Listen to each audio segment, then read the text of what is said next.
ತಂದೆ, ಆತ್ಮಸ್ವರೂಪ ದೇವರೇ, ನೀವು ಆತ್ಮಸ್ವರೂಪವಾಗಿ ತಂದೆ, ನಿಮ್ಮನ್ನು ಆತ್ಮೆಯಿಂದ ಸತ್ಯದಿಂದ ಆರಾಧಿಸಲು ನಮ್ಮನ್ನು ಯಾರು ಸೇರಿಸಿದ್ದಕ್ಕಾಗಿ ಸ್ತೋತ್ರ.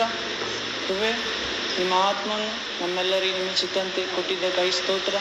ನಿಮ್ಮ ಆತ್ಮವು ನಮ್ಮ ಶಾಂತಿಯು ಜೀವವಾಗಿದೆ ಪ್ರಭು, ಅದಕ್ಕಾಗಿ ಸ್ತೋತ್ರ. ನಿಮ್ಮ ಆತ್ಮವು ನಮ್ಮೆಲ್ಲರನ್ನು ದೇವರ ರಾಜ್ಯಕ್ಕಾಗಿ ನೀತಿಯಾಗಿ ಜೀವಿಸುವಂತೆ ಸಹಾಯ ಮಾಡುವುದಕ್ಕಾಗಿ ಸ್ತೋತ್ರ ಪ್ರಭು. ಸ್ವರ್ಗ ಪ್ರವೇಶಕ್ಕಾಗಿ ಸಂಚಕಾರವಾಗಿ ಕೊಡಲ್ಪಟ್ಟ ನಿನ್ನ ಆತ್ಮಕ್ಕಾಗಿ ಸ್ತೋತ್ರ ತಂದೆ. ನಿನ್ನ ಆತ್ಮ ಮುದ್ರೆ ನಿಮ್ಮ ಮಕ್ಕಳಾದ ನಮ್ಮೆಲ್ಲರ ಮೇಲೆ ಎಂದು ಮುದ್ರಿಸಿ ಪ್ರಭುವೆ. ಆದಿಕಾಂಡ 1ನೇ ಅಧ್ಯಾಯ 1ನೇ ವಾಕ್ಯದಲ್ಲಿ ಹೇಳಿದಂತೆ ಪ್ರಭುವೆ, ದೇವರ ಆತ್ಮ ಜಲರಾಶಿಗಳ ಮೇಲೆ ಚಲಿಸುತ್ತಿತ್ತು, ಬೆಳಕಾಗಲಿ ಎನ್ನಲು ಬೆಳಕಾಯಿತು. ಹೌದು ಪ್ರಭುವೆ, ನಮ್ಮ ಮೇಲೆ ಚಲಿಸಿರಿ. ನಮ್ಮ ಒಳಗಡೆ ದೇಹ ಪ್ರಾಣಿಗಳಲ್ಲಿ, ಕುಟುಂಬಗಳಲ್ಲಿ, ಸಭೆಯಲ್ಲಿ ವಿಶ್ವಾಸ, ಪರಿಶುದ್ಧ ಪ್ರಾರ್ಥನೆ, ಸಾಕ್ಷಿ ಜೀವಿತದಲ್ಲಿ ಚಲಿಸಿರಿ. ಪರಿಶುದ್ಧಾತ್ಮನೆ ಬೆಳಕಾಗಿಸಿರಿ. ಎಲ್ಲ ಕುಂದಿಲ್ಲದ ವರದಾನಗಳನ್ನು ಇಲ್ಲಿರುವ ನಮ್ಮೆಲ್ಲರಿಗೂ ನೀಡಬೇಕೆಂದು ಹೀಗೆ ದುಷ್ಟನ ಎಲ್ಲ ನೊಗಗಳನ್ನು ನಿಮ್ಮ ಮಕ್ಕಳಾದ ನಾವು ಶಾಂತಿದಾಯಕ ದೇವರೇ ಶೀಘ್ರವಾಗಿ ನಮ್ಮ ಕಾಲ ಕೆಳಗೆ ಹಾಕಿ ಜಜ್ಜಿ ಹಾಕಲು ಮಹಾಕೃಪೆ ನೀಡಬೇಕೆಂದು ಯೇಸು ಕ್ರಿಸ್ತ ನಾಮದಲ್ಲಿ ಪ್ರಾರ್ಥಿಸುತ್ತೇವೆ ತಂದೆಯೇ, ಆಮೇನ್. Thank you Jesus. ಆದಿಕಾಂಡ 1ನೇ ಅಧ್ಯಾಯ 1ನೇ ವಾಕ್ಯದಲ್ಲಿ ನೋಡೋಣ. ಆದಿಕಾಂಡ 1ನೇ ಅಧ್ಯಾಯ 1ನೇ ವಾಕ್ಯದಾಗ ದೊಡ್ಡ ಸಂದೇಶ ಅಡಕಾಗ್ಯದ. ಹೌದ್ರ?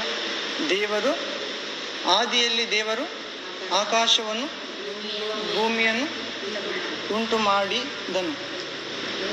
ಭೂಮಿಯು ಕ್ರಮವಿಲ್ಲದೆಯೂ ಬರಿದಾಗಿಯೂ ಇತ್ತು. ಆದಿ ಸಾಗರದ ಮೇಲೆ ಕತ್ತಲಿತ್ತು. ದೇವರ ಆತ್ಮವು ಜಲಸಮೂಹಗಳ ಮೇಲೆ ಚಲಿಸ್ತಿತ್ತು. ಆಗ ದೇವರು ಬೆಳಕಾಗಲಿ ಅನ್ನಲು ಬೆಳಕಾಯಿತು. ದೇವರು ಆ ಬೆಳಕನ್ನು ಒಳ್ಳೆಯದೆಂದು ನೋಡಿದನು. ದೇವರು ಬೆಳಕನ್ನು ಕತ್ತಲೆಯನ್ನು ಬೇರೆ ಬೇರೆ ಮಾಡಿ ಬೆಳಕಿಗೆ ಹಗಲೆಂದು ಕತ್ತಲೆಗೆ ಇರುಳೆಂದು ಹೆಸರಿಟ್ಟನು. ಹೀಗೆ ಸಾಯಂಕಾಲವು ಪ್ರಾತಃ ಕಾಲವೂ ಆಗಿ ಮೊದಲನೇ ದಿನ ಅದನ್ನ ನಾವು ಬೈಬಲ್ ಗ್ರಂಥ, ಪವಿತ್ರ ಗ್ರಂಥದಾಗ ನೋಡ್ತೀವಮ್ಮ. 1ನೇ ದಿನ, 2ನೇ ದಿನ, 3ನೇ ದಿನ, 4, 5, 6 ಇದೇ ದಿನಗಳು ಮತ್ತೆ ವಾರಕ್ಕೆ ರಿವರ್ಸ್ ಆತವಮ್ಮ.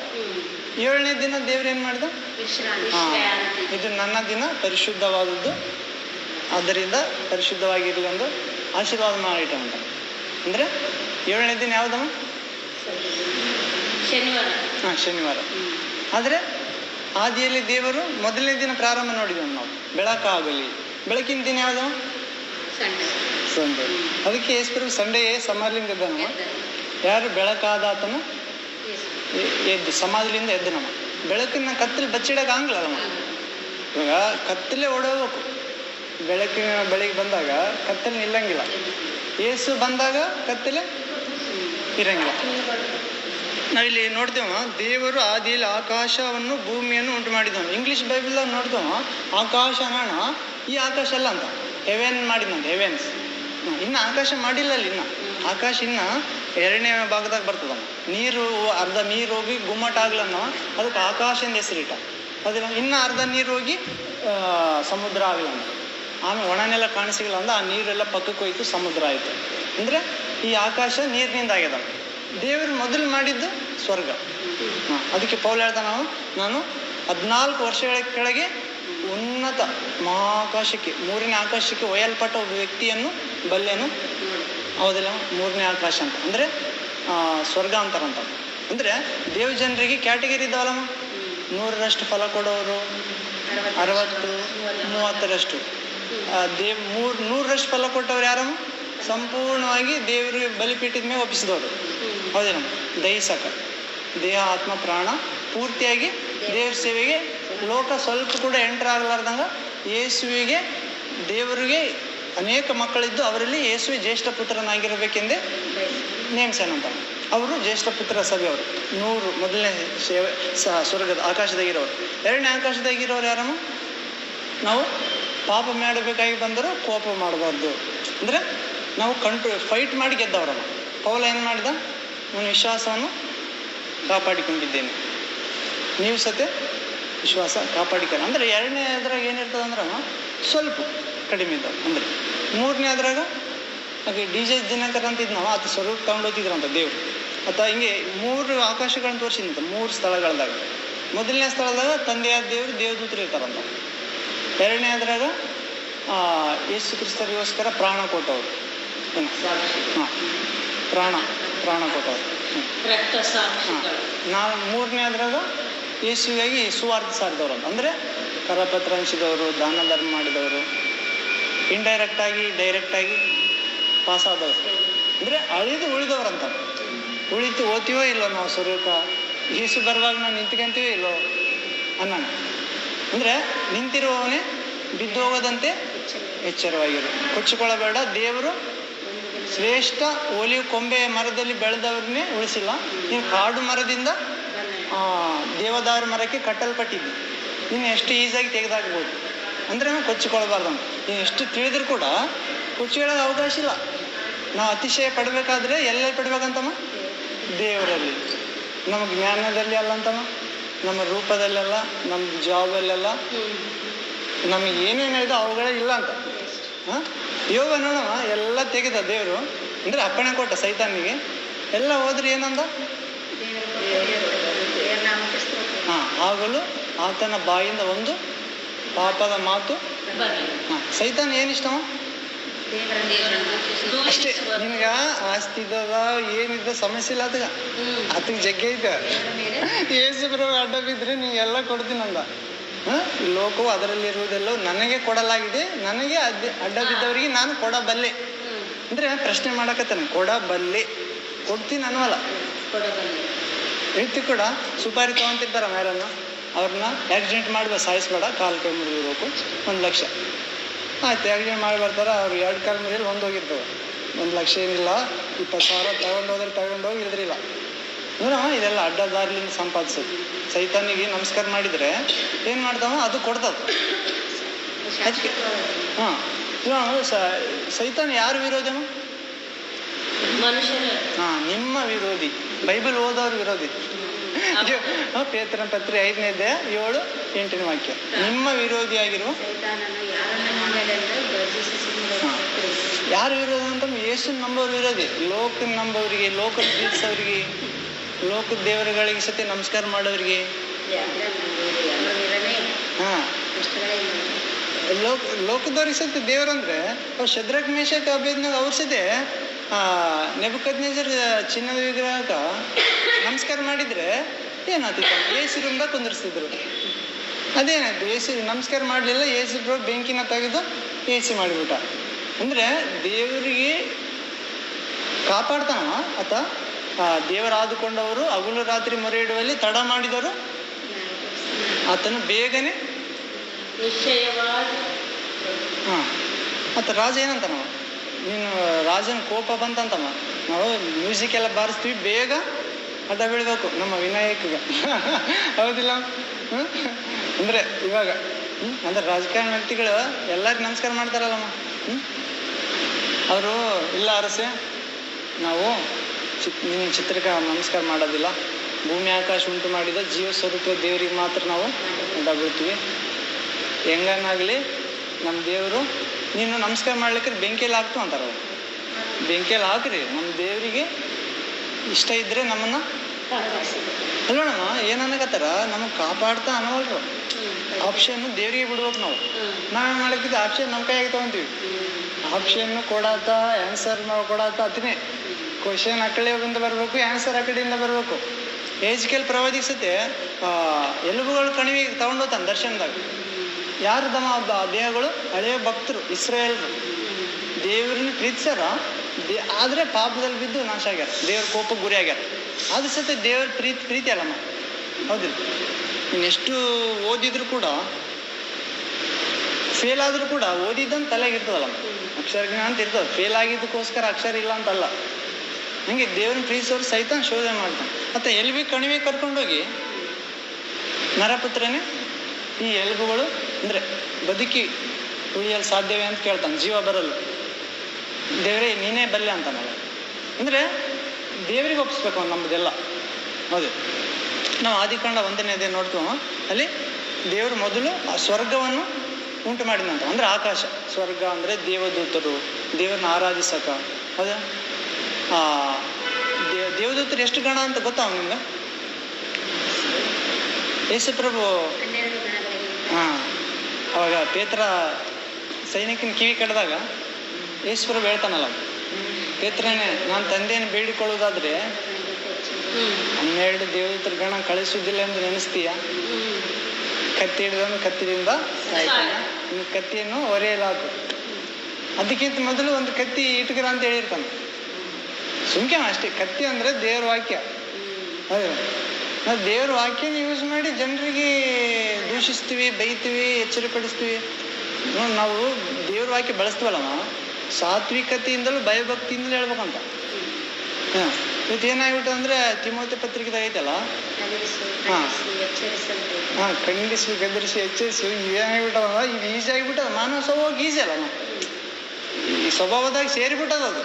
ಯಾರ ನೀನು ದೇವ್ರ ವಾಕ್ಯ ಓದ್ಲಿಕ್ಕೆ ಇರ್ಸತ್ತೆ ಮೊದಲೇ ಖಂಡಿಸೋ ಸ್ವಭಾವ ನಮ್ದು. ಯಾರು ನಾನು ತಪ್ಪಿರ್ಲಾರ್ದವ್ರ ಸತಿ ತಪ್ಪು ಅಂತಿರ್ತೀವಿ. ಖಂಡಿಸು, ಗದರಿಸು. ಯಾರನ್ನ ಬಡವ ಕಂಡ್ರೆ ನೀನು ದುಡ್ಡಿದ್ರೆ ಗದರಿಸೋದೆ. ಸ್ವಲ್ಪ ನೀನು ಪೊಲೀಸ್ ಆಗೋಣ ಏನಾಗ್ತದೇನೋ ಅವ್ರಿಗೆ, ಏನಾಗ್ತದೇನೋ ಎಲ್ಲಿಂದ ಕೋಡ್ ಬಂದ್ಬಿಡ್ತದ. ಹೌದಾ? ಅದು ಸುಮ್ಕೆ ನಾವು ಇನ್ಸ್ಪೆಕ್ಟರ್ ಡುಪ್ಲಿಕೇಟ್ ಬೇಕೇನು ಬರ್ಬೇಕು. ಅಂದ್ರೆ ನಮ್ಮ ಫ್ರೆಂಡಿನ ಪೊಲೀಸ್ ಆಗ್ಬೇಕಂತ ಇಷ್ಟಪಡ್ತಿದ್ದೆ. ಯಾಕೆ ಆಯ್ತು ಅಂತ ಕೇಳ್ತಿದ್ದೆ. ಕೆತ್ತರಿಕಿದಾಗ ಅಜಯ್ ಅಂತ ಎಲ್ಲ ಓದೆ, ನಾನು ಟೀಚರ್ ಟ್ರೈನಿಂಗ್ ಮಾಡೋಣ. ಯಾಕೆ ಪೊಲೀಸ್ ಆಗ್ಬೇಕಂತ ಮಾಡಿದ್ವಿ? ಎಲ್ಲಿ ಸತ್ರಿ ಹೆಣಗಳನ್ನ ಕಾಯಿಸ್ತಾರ, ಮತ್ತೆ ದುಡ್ಡು ವಂಚನೆ ಮಾಡ್ತಾರ. ಅಂದ್ರೆ ಎಲ್ಲಾರ ಜಾಸ್ತಿ ಏನು ಅದೇ ಅದ್ರಾಗ ಹೋಗೋಣ. ಏನಾಗಿ ಬಿಡ್ತಾರಂದ್ರೆ ಟ್ರೈನಿಂಗ್ದಾಗ ಕೆಟ್ಟೋತಾರಮ್ಮ. ಟ್ರೈನಿಂಗ್ದಾಗ ಜಗ್ಗಿಗೆ ಹೊಲಸೈತೆ ಏನು. ಮತ್ತೆ ಅದು ಮಾಡೋದ್ರೊಳಗೆ ಕಠಿಣ ಆತರ. ಯಾಕಂದ್ರೆ ನೀವು ಕಠಿಣ ಇರ್ಬೇಕು ಅಂತ ಆ ಸ್ವಭಾವದಾಗ ಜಲ್ಲಿ ಬಂದ್ಬಿಡ್ತದ.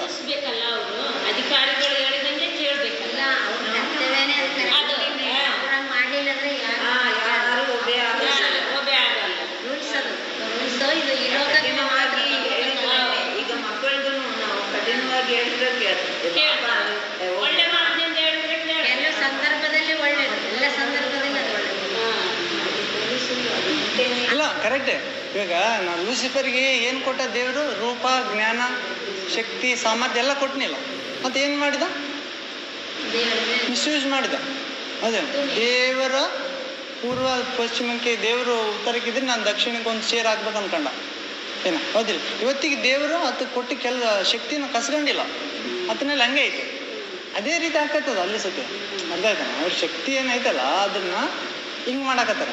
ನಾವ್ ಯಾಕೆ ಎಲ್ಲ ಸಾಮಾನ್ಯ ಜನರು ನಾವು ಮಣಗಾಕತ್ತಾರ. ಅಧಿಕಾರಿಗಳೇನು ದೊಡ್ಡ ವಿಷಯ ಅಂದ್ರೆ ದೇವರಿಗೆ ಹಾಕಿದಾತ ಲೂಸಿಫರ್. ಅರ್ಥ ಆಯ್ತಾನ ಸ್ವಲ್ಪ? ರೈಟ್. ಈ ರೀತಿ ಫಸ್ಟಿಗೆ ದೇವದೂತರನ್ನ ಅದಕ್ಕೆ ಕೇಳ್ತಿದ್ ನಾವು, ಯಾಕೆ ನೀನು ಪೊಲೀಸ್ ಆಗ್ಬೇಕಂತ ಇಷ್ಟಪಡ್ತಂದ್ರೆ, ಇಲ್ಲ ನನಗೆ ಒಂದ್ಸರಿ ಪೊಲೀಸು ಚರ್ಚ್ಲಿಂದ ಲೇಟಾಗಿ ರಾತ್ರಿ ಬಿಟ್ಟಿತ್ತು, ಇಷ್ಟೊತ್ತಿನಾಗ ಏನು ಮಾಡಕತ್ತಿಲ್ಲ ಅಂತ ಕೇಳೋಣಂತ. ಸಿಟ್ಟಾದಂಥದ್ದು ಅದ್ರ ಮ್ಯಾಗ. ಅಂದ್ರೆ ಸೇಡ್ ತೀರ್ಸಕ್ಕೆ ಅದಕ್ಕೆ ಪೊಲೀಸರಾಗವ್ರ ಇದಾರಮ್ಮ. ಲಾಸ್ಟಿಗೆ ಅದಕ್ಕೆ ಪೊಲೀಸ್ ಕೆಲಸ ಸಿಗಲಿಲ್ಲ. ಯಾಕಂದ್ರೆ ಸೇಡ್ ತೀರ್ಸಕ್ಕೆ ಪೊಲೀಸ್ ಆಗಬಾರ್ದಲ್ಲ. ಆಲ್ರೆಡಿ ಪೊಲೀಸ್ ಆದವ್ರು ಸೇಡಿ ತೀರ್ಸಕತ್ತಾರ. ನೀವು ಸೇಡಿ ತೀರ್ಸಿ ಪೊಲೀಸ್ ಆದ್ರೆ ಹೌದಿಲ್ಲ? ಅಂದ್ರೆ ನಿಮ್ಮ ಕುಟುಂಬದಾಗ ಪೊಲೀಸ್ ಆದ್ರೆ ಏನನ್ನ ಹೊಲ ಕಬ್ಜಾ ಮಾಡ್ಕೊಂಡಾರ ಅಂತವ್ರು ಆದ್ರೆ ಅವ್ರಿಗೆ ಮಕ್ಕಳನ್ನ ಬೇಕಂತಾನೆ ಪೊಲೀಸ್ ಓದಿಸೋರ ಇದಾರೆ. ಪೊಲೀಸ್, ಇನ್ಸ್ಪೆಕ್ಟರ್, ಲಾಯರ್ ಒಳ್ಳೇದಿರ್ತಾವ. ದೇವರು ಮೊದಲು ಏನು ಮಾಡಿದ್ನಮ್ಮ? ಆಕಾಶ, ಸ್ವರ್ಗದಲ್ಲಿ ದೇವರು ತನ್ನ ಸ್ತುತಿಸುವುದಕ್ಕೆ ದೇವದೂತರನ್ನೆಲ್ಲ ಮಾಡಿದ್ನು. ಆ ನಂತರ ಭೂಮಿಯನ್ನು ಉಂಟು ಮಾಡಿದ. ಕ್ರಮ ಇದ್ದಿಲ್ಲ ಅಂತಮ್ಮ ಭೂಮಿಯಲ್ಲಿ. ಮತ್ತೆ ಬರಿದಾಗಿತ್ತಂತ. ಆದಿಸಾಗರದ ಮೇಲೆ ಜಲ ರಾಶಿ ಇತ್ತಂತ. ದೇವರ ಆತ್ಮ ಚಲಿಸ್ತಿದ್ನಂತಮ್ಮ. ದೇವರ ಆತ್ಮ ಚಲಿಸಿದ್ರೆ ಮಾತ್ರ ಏನು ನೀವು ಆಕಾರ ಇಲ್ಲಿದ್ದು ಆಕಾರ ಬರ್ತಂಗ. ನಮ್ಮ ದೇಹದಾಗ ರಕ್ತ ಚಲಿಸಿದ್ರೆ ಅವಯವಗಳು ಕಾರ್ಯ ಮಾಡ್ತಾವ. ದೇವರಾತ್ಮ ಚಲಿಸಿದ್ನಂತ. ಇವತ್ತಿಗೂ ಕೂಡ ದೇವರಾತ್ಮ ಚಲಿಸಿದ್ರೆ ಮಾತ್ರ ವರಗಳು ಆಪರೇಟ್ ಆಗ್ತಾವೆ. ಶಿರಸ್ಸಾದ ಯೇಸು ಇಲ್ಲಿ ಇದ್ದೀನಿ ಅಂತ ತೋರಿಸಿಕಂತಾನೆ. ಶರೀರ ಆಗಿ ಇದ್ದೀನಿ, ನೀವು ಅದಕ್ಕೆ ಅವಯವಗಳು ಏನು ಅಂದ್ರೆ ಇಲ್ಲಿ ನಾನು ಏನು ಹೇಳಕತ್ತೆ ಅಂದ್ರೆ, ದೇವರಾತ್ಮ ಜಲರಾಶಿಗಳ ಮೇಲೆ ಚಲಿಸ್ತಿತ್ತು. ಜಲರಾಶಿಗಳ ಮೇಲೆ ಯಾಕೆ ಚಲಿಸ್ಬೇಕು ಮಾತ? ನಾವು ಯೋಹಾನ ಸುವಾರ್ತೆಗೆ ನೋಡ್ತಾವ. ಒಬ್ಬನು ನೀರಿನಿಂದಲೂ ಆತ್ಮದಿಂದಲೂ ಹೊಸದಾಗಿ ಹುಟ್ಟದ ಹೊರತು ದೇವರ ರಾಜ್ಯ ಸೇರಿದಲ್ಲ. ನಾನು ಕೊಡುವ ನೀರನ್ನು ಕುಡಿದವರಿಗೆ ಹೌದಿಲ್ಲ, ಆ ನೀರು ಅವರಲ್ಲಿ ಉಕ್ಕುವ ಬುಗ್ಗಿಯಾಗಿದ್ದು ನಿತ್ಯ ಜೀವಕ್ಕೆ ಕರೆದುಕೊಂಡೋಗ್ತದೆ. ಅಂದರೆ ದೇವರು ನೀರಿನ ಮ್ಯಾಗ ವಾಸ ಮಾಡ್ತಾನಂತ, ಅದೊಂದು ಸ್ವಭಾವ ಹೌದಿಲ್ಲ. ಅದಕ್ಕೆ ನಾವು ಯೆಹೆಜ್ಕೇಲ ಪತ್ರಿಕೆಯಲ್ಲಿ ಸತೆ ನಾನು ನಿಮ್ಮ ಮೇಲೆ ನಿರ್ಮಲೋದಕವನ್ನು ಚಿಮುಕಿಸುವೆನು, ನೀವು ನಿರ್ಮಲರಾಗುವಿರಿ. ಯೆಹೆಜ್ಕೇಲ 34ನೇ ಅಧ್ಯಾಯದಾಗ ಇರ್ತಾನೆ. ಅಂದರೆ ದೇವರಿಗೆ ಜಗ್ಗಿ ಮಾರ್ಗಗಳ ಮುಖಾಂತರ ಕೆಲಸ ಮಾಡ್ತಾನೆ. ಒಂದಿಲ್ಲ ನೋಡು, ಸ್ವರ್ಗಕ್ಕೆ ಎಷ್ಟು ಬಾಗಿಲುಗಳಿದ್ದಾವಂತಮ್ಮ ಜೆರುಸಲೇಮ್ ಪಟ್ಟಣಕ್ಕೆ? 12 ಬಾಗಿಲು. ಇಲ್ಲಿ ಹೇಳ್ರಿ, ನೋಡ್ಲಾರ್ದು ಹೇಳ್ರಿ, ಚರ್ಚಿಗೆ ಎಷ್ಟು ಬಾಗಿಲಿದ್ದಾವ, ಎಷ್ಟು ಕಿಟಕಿ ಇದ್ದಾವ? ಸುಮ್ಕೆ ನೋಡೋಣ, ಎಷ್ಟೋ ವರ್ಷದ ಭಕ್ತರು ನಾವು. ಬಾಗಿಲು ಎಷ್ಟೋ ಹೇಳ್ರಮ್ಮ, ಒಬ್ರು ಕಿಟಕಿ ಎಷ್ಟೋ ಹೇಳ್ರಿ, ಬಾಗಿಲು ಹೇಳ್ರಮ್ಮ, ಸೀನಿಯರ್ ಹೇಳ ಎಷ್ಟು ಬಾಗಿಲಿದ್ದಾವ? 5. ಇಲ್ಲ, ಎಂಟ್ರೆನ್ಸ್ ಸಾಕಮ್ಮ, ಎಂಟ್ರೆನ್ಸ್.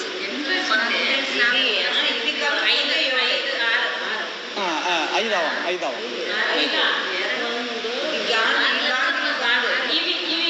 ಇಲ್ಲ, ಎಂಟ್ರೆನ್ಸ್ ಅಷ್ಟೇ, ಎಂಟ್ರೆನ್ಸ್ ಒಳಗೆ 6, 7.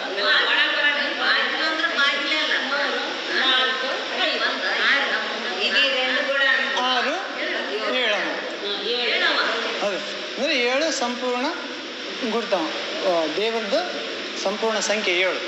ವಾರಕ್ಕೆ 7 ದಿನ, ಮತ್ತು ದೇವರು ಯೇಸು ಕ್ರಿಸ್ತ 7 ದೀಪಸ್ತಂಭಗಳ ಮಧ್ಯೆ ತಿರುಗಾಡುವಾತ, 7 ನಕ್ಷತ್ರಗಳ ಕೈಯಲ್ಲಿ ಹಿಡಿದಾತ, 7 ಸಭೆಗಳಿಗೆ, 7 ದೂತರಿಗೆ ಹೇಳುವುದೇನೆಂದರೆ ತನ್ನ 7 ಆತ್ಮಗಳನ್ನು ಭೂಲೋಕಕ್ಕೆ ಕಳಿಸೋಣಂತ.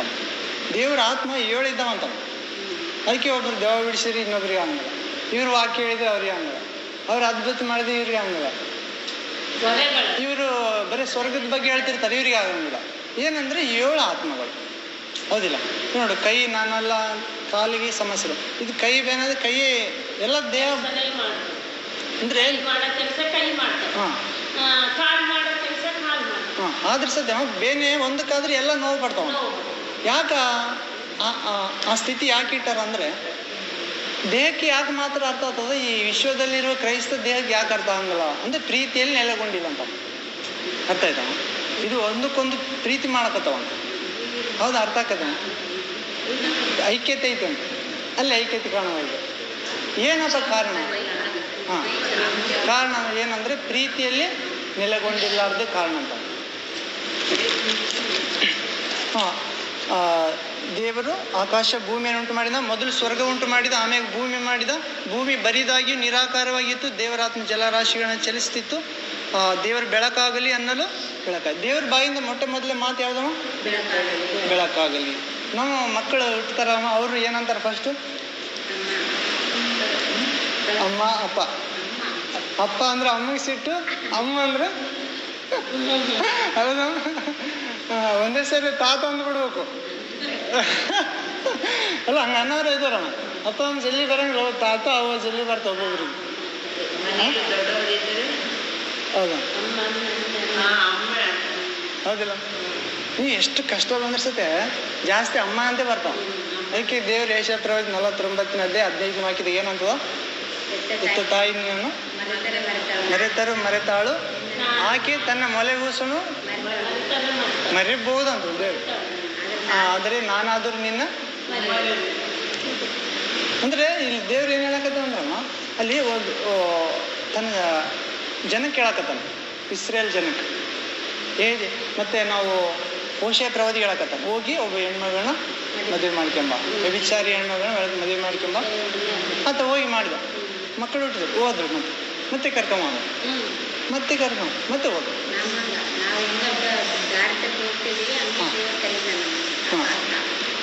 ಹಂಗೆ ನನ್ನ ಇಸ್ರೇಲ್ ಜನ ಕೂಡ ಹಿಂಗೆ ಮಾಡಕತ್ತ ನನ್ನ ಜೊತೆಗೆ. ಅಂದ್ರೆ ನಾವು ಎಷ್ಟು ಕ್ಷಮಾಪಣೆ ಇಟ್ಟಾನ, ಮತ್ತೆ ಅದನ್ನು ದೇವ್ರನ್ನ ಮೈನಸ್ ಯೂಸ್ ಮಾಡ್ಕೋತೀವಿ ನಾವು. ಪಾಪಕ್ಕಾಗಿ ದೇವ್ರನ್ನ ಯೂಸ್ ಮಾಡ್ಕೋತೀವಿ, ಅಂದ್ರೆ ಲೋಕಾಶೆಗಳಿಗಾಗಿ ದೇವ್ರನ್ನ ಯೂಸ್ ಮಾಡ್ಕೋತೀವಿ. ನಮ್ಮ ಕೆಲಸಕ್ಕಾಗಿ, ಪರಿಶುದ್ಧತೆಗಾಗಿ, ಪರಲೋಕಕ್ಕಾಗಿ, ದೇವರಿಗಾಗಿ ಯೂಸ್ ಮಾಡ್ಕೊಳ್ವಂತ. ಆದ್ರೆ ದೇವರು ಎಷ್ಟು ಅವಕಾಶ ಕೊಡಕತ್ತಾನಂತಮ್ಮ. ಒಬ್ಬ ಅವಕಾಶ ಎಷ್ಟು ಸಿಗ್ತಾವಂದ್ರೆ ಮರಣದವರೆಗೆ ಅವಕಾಶ ಇರ್ತಾವೆ. ಯಾರಿಗೆ? ದೇವ್ರನ್ನ ಪ್ರೀತಿಸೋರಿಗೆ ವಿಶೇಷ ಆಗಿ. ದೇವ್ರು ಪ್ರೀತಿಸಂಗಿಲ್ಲ ಅಂದವ್ರಿಗೆ ಆಲ್ರೆಡಿ ಅವ್ರು ಕತ್ತಲ್ದಾಗ ಇದ್ದಾರೆ, ಹೌದಿಲ್ಲ? ಇದೇ ರೀತಿ ಅವನು ದೇವರು ಮೊಟ್ಟ ಮೊದಲನೇ ಬಾಯಿಂದ ಬಂದ ಮಾತು ಯಾವುದಮ್ಮ? ಬೆಳಕಾಗಲಿ. ಅದನ್ನ ಯಾರ ಜೀವನದಾಗ ಬರ್ತಾನಮ್ಮ ಅವರೆಲ್ಲರ ಜೀವನ ಏನಾಗ್ತದ? ಬೆಳಕಾಗ್ತದ. ಏನು ಹೋಗ್ತದ? ಬೆಳಕು ಬಂದರೆ ಕತ್ತಲೆ ಯಾವುದಕ್ಕೆ ಸೂಚನೆ? ಇನ್ನ ಇನ್ನ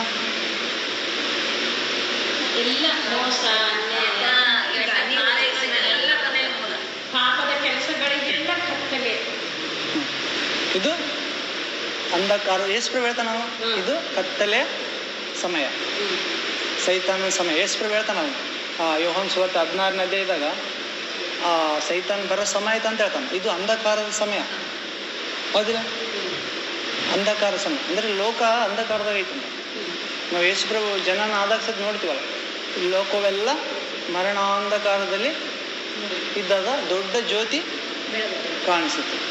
ಕಾರ್ಗತ್ತಲೆಯಲ್ಲಿದ್ದ ದೊಡ್ಡ ಜ್ಯೋತಿ ಕಾಣಿಸ್ತಂತಮ್ಮ. ಮರಣದ ಅಂಧಕಾರದಲ್ಲಿದ್ದಂಥ ಅರುಣೋದಯ ಆಯ್ತಂತ.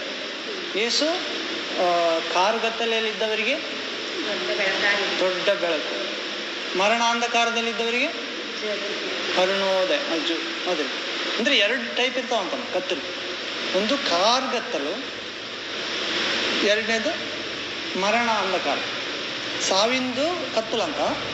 ಒಂದು ಏನೋ ಕಾಣಲಾರ್ದು ಕತ್ತಲಂತ. ಸಾವಿನ ಭಯ ಇರಂಗಿಲ್ಲ, ದಿಕ್ಕೆ ಕಾಣಂಗಿಲ್ಲ. ಒಂದು ಮರಣದ್ದು, ಹೌದಿಲ್ಲ? 2 ಇರ್ತವೆ ಒಟ್ಟಾಗಿ. 2 ದಾರಿ ಕೊಟ್ಟಿರ್ತಾನೆ ದೇವ್ರು. ಇನ್ನು ಮುಂದೆ ನಾನು 2 ದಾರಿ ಇಟ್ಟೀನಿ. ಒಂದು ಜೀವ, ಮರಣ, ಶಾಪ, ಆಶೀರ್ವಾದ, ಮತ್ತೆ ಬೆಂಕಿ, ನೀರು. ಹಾಂ, ಬೆಂಕಿ ಅಂದರೆ ನೀರು. ಹಾಂ, ಅಂದರೆ ನರಕಕ್ಕೆ ಸೂಚನೆ. ನೀರು ಅಂದರೆ ನನ್ನ ಬಳಿ ಬರುವವರಿಗೆ, ಅದಿಲ್ಲ, ಜಯ ಹೊಂದುವವನಿಗೆ ದಾಹ ಇಲ್ಲದೆ, ಕ್ರಯವಿಲ್ಲದೆ ಜೀವಜಲದ ಬುಗ್ಗೆಯಲ್ಲಿ ಕುಡಿಯುವುದಕ್ಕೆ ಕೊಡುತ್ತೇನೆ. ಹೌದಾ? ರೈಟ್. ಮುಂದಕ್ಕೆ ಹೋಗ್ರಮ್ಮ. ಯೋಬನ ಪತ್ರಿಕೆ 38ನೇ ಅಧ್ಯಾಯ 4-7ನೇ ವಾಕ್ಯ. ಯೋಬನ ಪುಸ್ತಕ 38ನೇ ಅಧ್ಯಾಯ 4-7ನೇ ವಾಕ್ಯ. 38:4-7 ಜೋಬ. ನಾನು ಲೋಕಕ್ಕೆ ಅಸ್ಥಿವಾರ ಹಾಕಿದಾಗ ನೀನು ಎಲ್ಲಿದ್ದಿ? ನೀನು ಜ್ಞಾನಿಯಾಗಿದ್ದರೆ ಹೇಳು. ನಾನು ಲೋಕಕ್ಕೆ ಅಸ್ಥಿವಾರ ಹಾಕಿದಾಗ ನೀನು ಎಲ್ಲಿದ್ದಿ? ದೇವರ ಆಕಾಶದಾಗಮ್ಮ ಆದಿಯಲ್ಲಿ ದೇವರು ಆಕಾಶ ಭೂಮಿ ಮಾಡಿದ್ನಲ್ಲ, ಅವಾಗ ನೀನು ಎಲ್ಲಿದ್ದೆ ಅಂತ ಯೋಬನ ಕೇಳಕತ್ತಾನ. ಯಾಕಂದ್ರೆ ಅದಕ್ಕೆ ಪರೀಕ್ಷೆ ಆಯಿತು. ಸೈತಾನ್ನಿಂದ ದೇವರ ಅಪ್ಪಣೆ ಕೊಟ್ಟು ನೀನು ಎಲ್ಲಿದ್ದಿ? ರೈಟ್. ನೀನು ಜ್ಞಾನಿಯಾಗಿದ್ದರೆ ಹೇಳು. 5ನೇ ವಾಕ್ಯ. ಅದರ ಅಳತೆಗಳನ್ನು ಯಾರು ಗೊತ್ತು ಮಾಡಿದರು? ನೀನೇ ಬಲ್ಲೆ. ಅದರ ಮೇಲೆ ನೂಲು ಹಿಡಿದವರು ಯಾರು? ನೋಡವ, ಆಕಾಶ ಅಳತೆನ ಯಾರು ಗೊತ್ತು ಮಾಡಿದರು? ಎಷ್ಟು ಅಳತೆ ಅಂತ ಹೇಳಕ್ಕಾತವ? ದೇವ್ರು ಇನ್ನೊಂದು ಕಡೆ ಹೇಳಕತ್ತಾನವ, ನಾನು ಇಸ್ರೇಲ್ ಜನ ಎಷ್ಟು ಪಾಪ ಮಾಡ್ಯಾರ, ಅವ್ರ ಪಾಪ ಯಾವಾಗ ಕ್ಷಮಿಸಂಗಿಲ್ಲ ಗೊತ್ತಾ? ಅದು ಆಕಾಶ ಅಳತೆ ಮಾಡ್ಬೇಕು, ಅವಾಗ ಮಾತ್ರ ಕ್ಷಮಿಸಂಗಿಲ್ಲ. ಅಷ್ಟು ತಾನೇ ಕ್ಷಮಿಸ್ತೀನ ಅಂತ. ಕ್ಷಮಿಸಂಗಿಲ್ಲ ಅಂತ ಅತ್ತ ಪ್ರೀತಿಸೋರಿಗೆ ಕ್ಷಮಿಸ್ತಾನೆ ಇರ್ತಾನಂತ. ಯಾಕಂದ್ರೆ ಆತನ ಬಳಿಗೆ ಬರೋದೇ ಅಪರೂಪ. ಜನ ಬಂದಾರ ಅಂದ್ಮ್ಯಾಗ ಮತ್ತೆ ವಿರೋಧಿ ಅಂತ ಇದ್ದೇ ಇದ್ದಾನೆ, ಹೌದಿಲ್ಲ? ನಾವೇ ಇಷ್ಟಪೂರ್ವಕವಾಗಿ ದೇವ್ರ ಮಾರ್ಗದಲ್ಲಿ ನಡಿಬೇಕು. ಅಂದ್ರೆ ಇಲ್ಲಿ ಏನಾಗತ್ತಾನ? ಅಳತೆ ಯಾರು ಗೊತ್ತು ಮಾಡಿದ್ರು? ಆಕಾಶ ನೀನೇ ಬಲ್ಲೆ ಅಂತ ದೇವ್ರು ಹೇಳ್ತಾನ. ಈ ಯೋಬ ಏನಂತ? ನೀನೇ ಬಲ್ಲೆ ಅಂತ ಆ್ಯಕ್ಚುಲಿ. ಮತ್ತೆ ಅದರ ಮೇಲೆ ನೂಲು ಹಿಡಿದವರು ಯಾರು? ನೂಲು ಅಂದ್ರೆ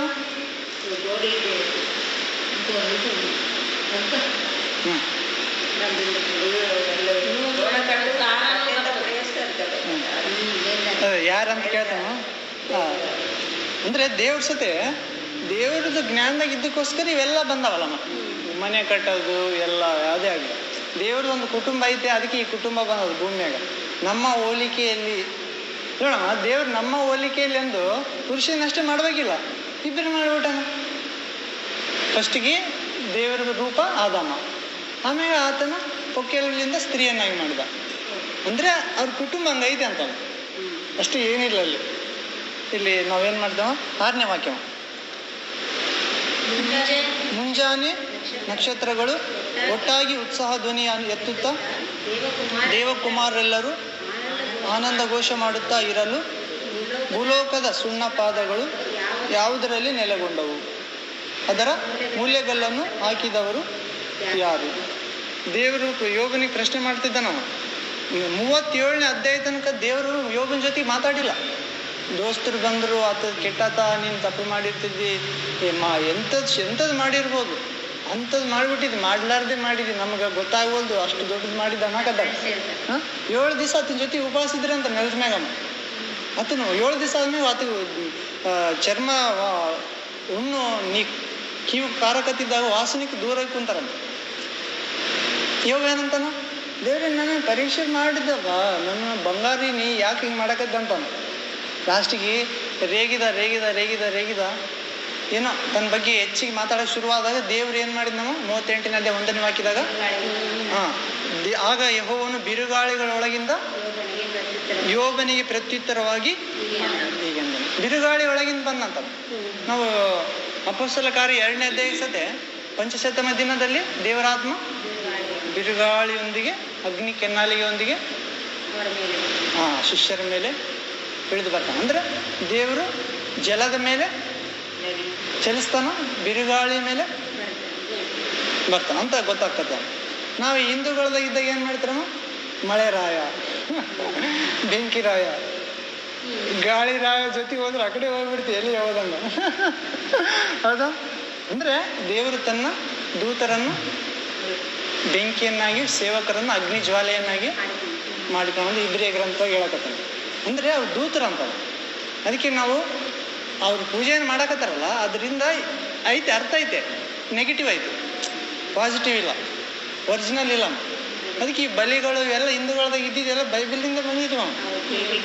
ಹೌದಿಲ್ಲ? ನಾವು ಬಿಟ್ಟಿಸೋದು ಅವ್ರು ಬಿಡೋವಲ್ರು. ನಿಜವಾದ ದೇವ್ರು ಗೊತ್ತಿಲ್ಲ, ಅವ್ರಿಗೆ ಬಲಿ ಬೇಕು, ದೇವ್ರು ಬೇಕಿಲ್ಲ. ನಮಗೆ ಬಲಿ ಆಗತ್ತೆ ದೇವ್ರು ಅನ್ನಕತ್ತೀವಿ, ಅವ್ರಿಗೆ ಬಲಿ ಕೊಡ್ತೀವಿ ಕುರಿನ ಪ್ರಾಣಿನ, ದೇವ್ರ ಬಗ್ಗೆ ಗೊತ್ತಿಲ್ಲ ಅವ್ರಿಗೆ.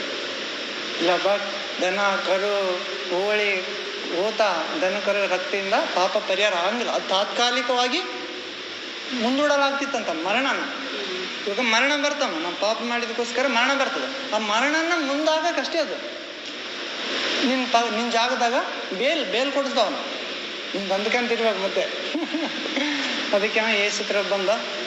ಇಲ್ಲಿ ಯೋಬನಿಗೆ ಬಿರುಗಾಳಿಯೊಳಗಿಂದ ದೇವರು ಪ್ರತ್ಯುತ್ತರಾಗಿ ಮಾತಾಡಿದ ಅಜ್ಞಾನದ ಮಾತುಗಳಿಂದ ಸತ್ಯ ಆಲೋಚನೆಯನ್ನು ಮಂಕು ಮಾಡುವ ಇವನು ಯಾರು? ಶೂರನಂತೆ ನಡುಕಟ್ಟಿಕೋ. 3ನೇ ವಾಕ್ಯ, ಶೂರನಂತೆ ನಡುಕಟ್ಟಿಕೋ, ನಾನು ಪ್ರಶ್ನೆ ಮಾಡುವೆನು, ನೀನೇ ನನಗೆ ಉಪದೇಶಿಸು. ಅವಾಗ ನಾವು ಓದಿದ್ವಲ್ಲ, ಅದೆಲ್ಲ ಐತೆ. ನಾನು ಲೋಕಕ್ಕೆ ಅಸ್ಥಿವಾರ ಹಾಕಿದಾಗ ನೀನು ಎಲ್ಲಿದ್ದಿ ಅಂದ್ರೆ ದೇವ್ರಿ ಅಂತ ಯೋಬ ಅಜ್ಞಾನದ ಮಾತುಗಳು ಆಡಕತ್ತಿದ್ ನೀನು ಅನ್ನಕತ್ತಾನ. ಅಂದ್ರೆ ಎಷ್ಟು ಪರೀಕ್ಷೆ ಮಾಡಿದ್ರು ಕೂಡ ನಾವು ಏನಿರ್ಬೇಕಂತ? ಅಜ್ಞಾನದ ಮಾತು. ಈಗ ಬಂಗಾರದ ಪರೀಕ್ಷೆ ಆಗ್ತಿಲ್ಲ ಬೆಂಕಿಯಲ್ಲಿ. ಈಗ ಚಿನ್ನದ ಗಣಿದಾಗ ತರ್ತಾರ, ಅದಕ್ಕೆ ಮಣ್ಣು ಕಲ್ಲು ಮಿಕ್ಸ್ ಆಗಿರ್ತವೆ, ಕರ್ರಾಗಿರ್ತವೆ. ಅದನ್ನ ಹಂಗೆ ಮಾರಿದ್ರೆ ಯಾರು ತಗೊಂತಾರ? ಅದಕ್ಕೆ ಅದ್ರ ಬೆಲೆ ಅದಕ್ಕೆ ಸಿಗಂಗಿಲ್ಲ. ಅದಕ್ಕೆ ಬೆಂಕಿದಾಗ ಅಕ್ಕಸಾಲಿಗೆ ಏನು ಮಾಡ್ತಾನ? ಬೆಂಕಿ ಮೂಲಕ ಪ್ರವೇಶ ಆಗ್ತದೆ. ಎಷ್ಟು ಸುಡ್ತೀವಿ ಅಷ್ಟು ಹೊಳಪು ಬರ್ತದಂತ, ಅಷ್ಟು ಅದರೊಳಗಿರೋ ಹೊಲಸು ಅಥವಾ ಮಣ್ಣು ಕರಗೋತದೆ. ಅದಕ್ಕೆ ಬಂಗಾರ ಹಾಳಾಗೋ, ಅದು ಹೆಚ್ಚು ಕರಗಿದ್ರೆ, ಹೆಚ್ಚು ಸುಟ್ಟರೆ ನೀರಾಗಿ ಹೋಗ್ಬಿಡ್ತಂತ. ಅದಕ್ಕೆ ಲಿಮಿಟ್ ಇರ್ತದೆ ಅದಕ್ಕೆ ಸದ್ಯ. ಆದರೆ ಅಳಿದು ಹೋಗೋ ಬಂಗಾರನೇ ಬೆಂಕಿಯಿಂದ ಶೋಧಿತ ಆಗಬೇಕಾದ್ರೆ ಮತ್ತೆ ಅಳಿದು ಹೋಗಲಾರ್ದ ನಿಮ್ಮ ವಿಶ್ವಾಸ ಯಾರಲ್ಲಿ ಇಟ್ಟಿರಿ? ಶಾಶ್ವತ ಆದ ದೇವರಲ್ಲಿ.